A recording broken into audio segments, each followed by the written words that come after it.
జగన్నాథుడి యొక్క రథయాత్ర వెనుక ఉన్న రహస్యం ఏంటి? అందరూ తెలుసుకోవాల్సిన కథ. రథయాత్ర ప్రతి సంవత్సరం జరుగుతుంది. జగన్నాథుడి రథం చాలా నెమ్మదిగా ముందుకు సాగుతుంది. అసలు మొదట్లో ఎంత కదిలించినా, వేల మంది పట్టి లాగినా కదలదు. చాలా కష్టపడిన తర్వాత రథం ముందుకి కదులుతుంది. మొదటి అడుగు పడేందుకు ఎంతో కష్టం అనిపించినా, తర్వాత ఎన్ని అవాంతరాలు ఎదురైనా కానీ రథయాత్ర సాగిపోతూనే ఉంటుంది. ఎంత కష్టమైన పరిస్థితులు ఎదురైనా గమ్యాన్ని చేరుతుందే కానీ వెనక్కి తిరగదు.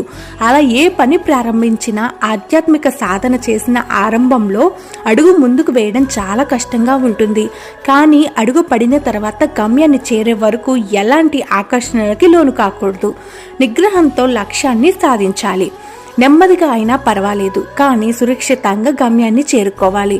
అదే జగన్నాథుడి రథయాత్ర వెనుక ఉన్న ఆంతర్యం. మంచి పని ఏది స్టార్ట్ చేయాలన్నా స్టార్టింగ్ లో చాలా కష్టంగా ఉంటుంది, కానీ దాని రిజల్ట్ చాలా అద్భుతంగా ఉంటుంది.